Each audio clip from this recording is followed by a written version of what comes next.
So I guess I just wanted to start with, what do you think of what I've done here with this?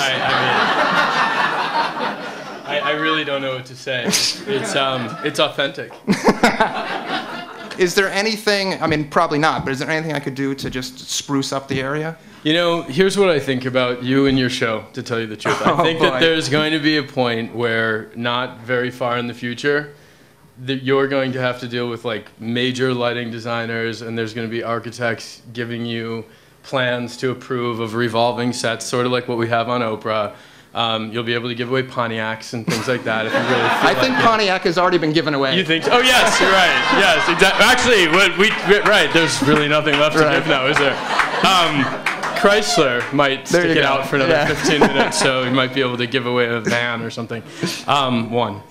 But no, I think you're onto something amazing, and of course, aside from the fact that you're Gina's husband, which is you went to school enough together. For me. Yeah, we went to school together in Minneapolis. But aside from the fact that I've been, since you asked me to be a part of the show, and since it's been so great with my schedule in the last 18 months, trying to find one night when I was here. Well, you're always out of Chicago, and I'm always right here. Exactly. So now I know where to find you. But well, I wanted to start seriously with high design, high-end design can be very daunting to me, most people. And what you do is, I think, very, very good, is that you seem to make design accessible to really everyone. And I wanted to ask you, when you're dealing with products and you have a limited budget, can you keep the same philosophy that you bring to your higher-end clients? I think you have to, actually. I think that the answer to that question is, I started my design firm in 1996 here in Chicago, and I worked for an auction house before that. And so I didn't look at things based on how much they were worth. I looked at things based on how much they were worth visually. And I still feel that way. So I think when you're dealing with a budget and you're dealing with, since all of us lost every dime we have, basically, it's not an uncommon situation. But I think when you're dealing with a budget and when you're dealing with things that don't cost a lot of money, it's even more important to sort of follow gracious floor plans. And, for instance, a table in the center of the room with a pair of benches underneath it. It doesn't matter necessarily if they're expensive or not, but you're going to have that same feeling of walking into a space that's been very well thought out, that's been layered, that tells a story about who you are, and you don't have to spend a lot of money to do that.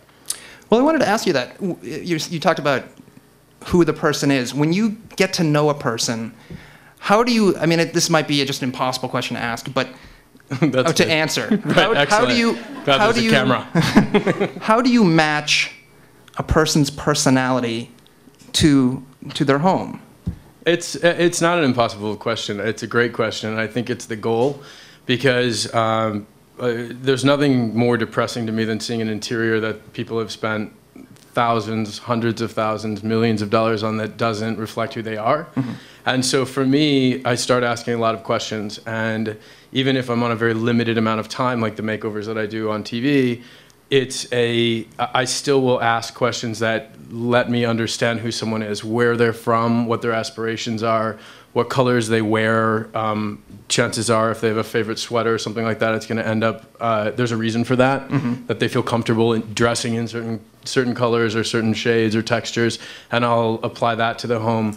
But design is about fantasy. Design is about, sort of your home should rise up to greet you every time you walk through the door. And a lot of us don't live like that, and it's not that difficult to live like that. But I make people ask a lot of questions of themselves before we start the process. Well, what would be 3 questions? Let's say we're not hiring an interior decorator. Okay. What would be 3 questions? This is not a job interview. Yeah, no. Okay. Great. Well, what are your rates? What are 3 questions that I should ask myself about my place and about who I am? You should ask yourself, what do you hope to achieve with this home?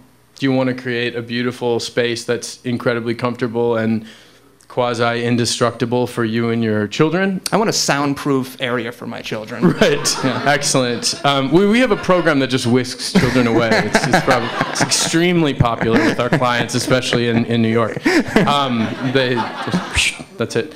But one question is definitely that. Or, I mean, one of the things that I ask people to ask themselves and answer me honestly is, who are you trying to impress?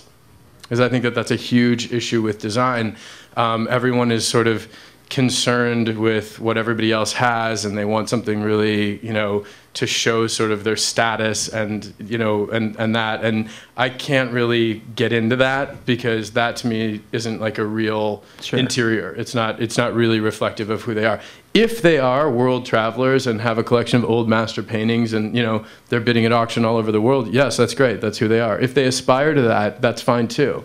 But again, it's when you hire a decorator, you have to sort of go through a thing, because a good decorator is going to find out exactly what you want your space to show about you. We bought a house about a year ago, and I was thinking, if I hired an interior decorator and they came and they said, here is your completed home, that would strike me as odd, because one of the things that seems to be one of the magical things about a home is that over time you build up things. You go on a trip somewhere. When you're taking on a job, do you say, well, here's a start? Can you say that to your client? Here's a start, and now you have to finish it. I don't really say that, because for a lot of people who don't have an interest in bringing home souvenirs and bringing home sort of things that reflect their travels, or people who don't travel, it feels like homework. Okay. It feels like just another thing you have to do. You have to go to the grocery store, change a diaper, and then go to the photo place and enlarge your photos in black and white. It's like super annoying. So we try to take care of that. But what I will do is I will get people started on collections, for their kids or things like that, old boxes and things. And my team and I will go and scour flea markets and eBay and websites and things like that to start a collection of something that somebody might be interested in, silver picture frames or boxes or porcelain or whatever it is. And it actually works out really well, because we'll get calls from clients 10 years later saying, you have to come and see our collection of books now. Oh, wow. Or you have to come and see our collection of works on paper or photography. We've given each other that every birthday, and it's been amazing. And we did exactly what you said. It's all blanketed, on this wall in this room. So it's nice, I think, when people become passionate about about their possessions. I don't really believe in owning a lot of things that don't have any meaning to you. One of the things I loved about a segment you did was about your Manhattan apartment. Thank you. And the best part of it was that you said you had this kitchen, you liked it, but what really made the kitchen come home were these latches that you bought in Greece. And just talk a little bit about finding that one small thing that you feel, this does it, this brings it all home for me. We want to hire your research department at the Oprah Winfrey Show. Who do we get in touch with? Because I have a team of 35 producers working with me, and that was a very 35? Obscure reference, but I appreciate it. I do. Nice I have going, every Mark. Single episode of Oprah on tape at home. Well, you will now. No, the thing with that was there was no need to redo the kitchen, and I painted the kitchen cabinets a color that I really liked with this English paint that I found that kind of looks like a car when you're done painting, and that made me happy. But the handles, I just didn't want to go to a hardware store or whatever. I initially wanted salvage stuff, because I use a lot of salvage materials in my projects. Which means what? Used, from an architectural salvage yard or vintage finds or things like that, because I think that I'm not necessarily the greenest guy when it comes to making sure everything is bamboo and straw and grass. I mean, I appreciate it when I do that, but my contribution is using 80% vintage things in someone's home, because there's no sort of footprint there. Sure. But the thing is that I couldn't find the handles and things that I wanted, and so I was on an island in Greece with some friends, and I went to the sort of marina, and I knew that if I could go to the marine hardware store, they'd have that sort of unlacquered brass that looks like it's on a boat that kind of is turning colors, and that's exactly what I wanted.